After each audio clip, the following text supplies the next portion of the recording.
I didn't think of it as all that risky. I mean, I was so excited about what we were doing. It's true I could have gone bankrupt, but I had a set of skills that were highly employable, and in fact, my parents were still willing to let me go back to Harvard and finish my education if I wanted to. You've always got a job with me, Bill.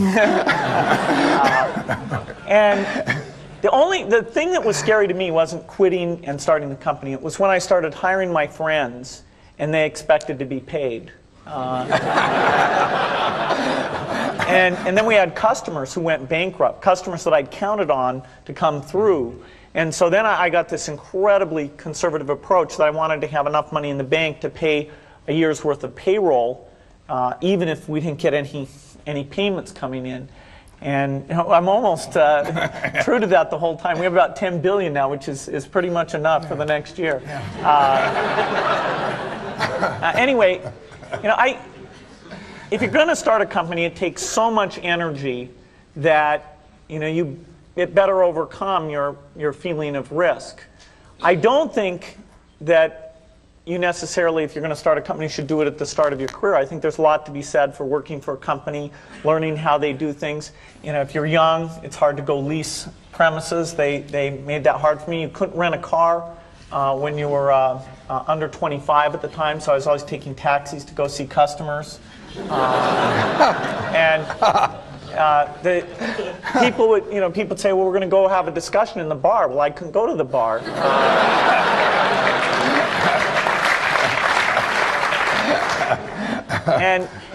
But that's fun, because I'll tell you, when people are first skeptical and they think, oh, this kid doesn't know anything, then when you show them you've really got a good product and you know something, they actually tend to go overboard and they think, whoa, they know a lot. Let's really do an incredible amount with these people. So our youth, at least in this country, was a huge asset for us once we reached a certain threshold. It's hard to hire older people because they'll be a little bit conservative about whether they should come and take the risk. And it took 3 or 4 years before we could go out into the normal sort of employment pool. But those problems that come with starting a firm, you better think of those as part of the pleasure, part of the challenge that is part of the excitement. I want to thank Harvard for this honor. I'll be changing my job next year, and it will be nice to finally have a college degree on my resume. I applaud the graduates for taking a much more direct route to your degrees. For my part, I'm just happy that the Crimson called me Harvard's most successful dropout. I guess that makes me valedictorian of my own special class. I did the best of everyone who failed. But I also want to be recognized as the guy who got Steve Ballmer to drop out of business school.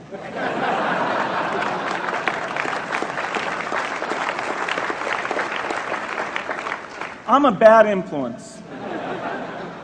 That's why I was invited to speak at your graduation.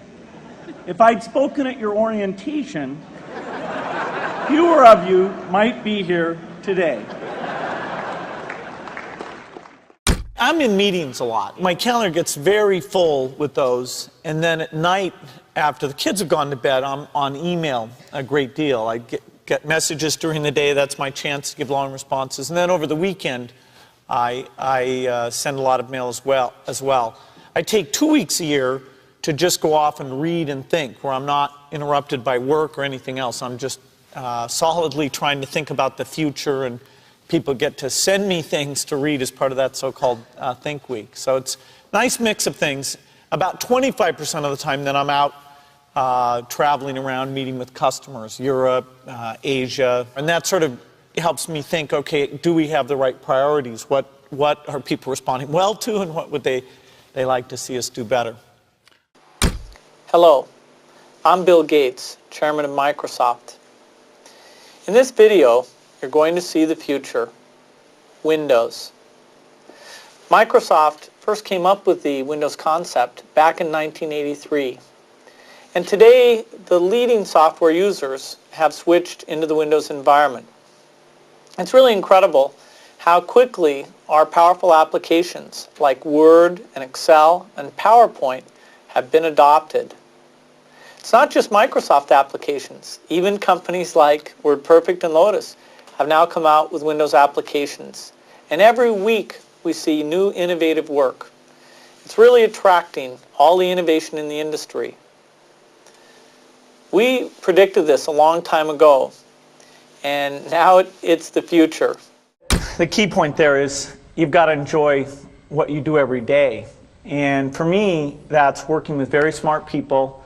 It's working on new problems. You know, every time we think, hey, we've had a little bit of success, we're pretty careful not to dwell on it too much because the bar gets raised. I love Bridge. Bridge helps you think. It's a game you can play your entire life and keep getting better and better. I think anybody who's good at Bridge is going to be great at a lot of things. So I really encourage people to get involved, and I want to thank the people who've put things together for juniors. They'll be thanking you the rest of their life because Bridge is such a great sport. I talked to my dad, I talked to Warren, I talked to my wife Melinda.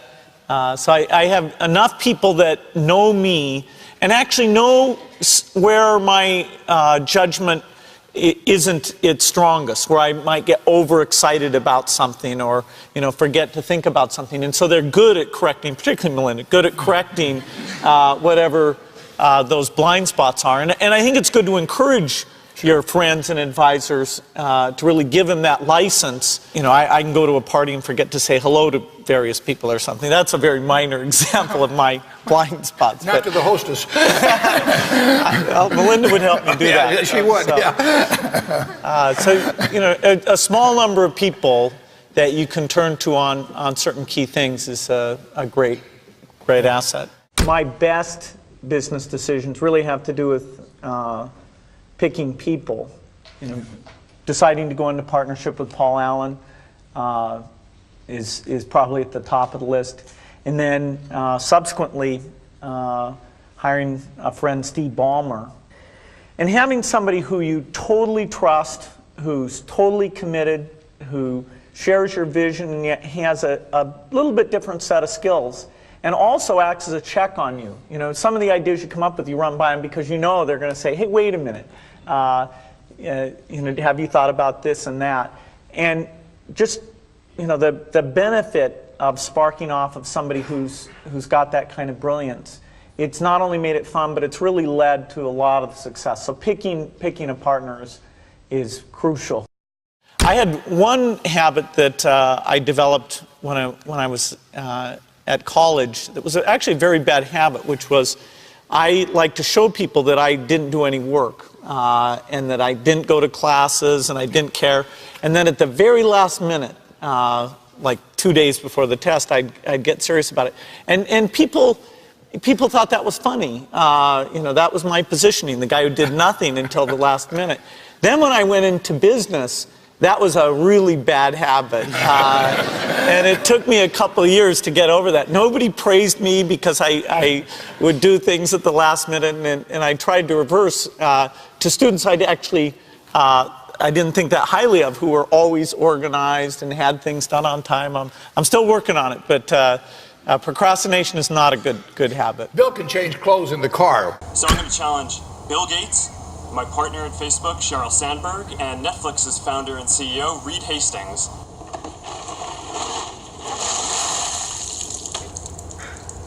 I'm glad to give to ALS. It's a great cause, but I want to accept this challenge. I want to do it better than it's been done.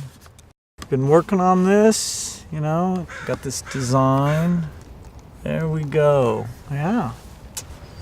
It's going to be great.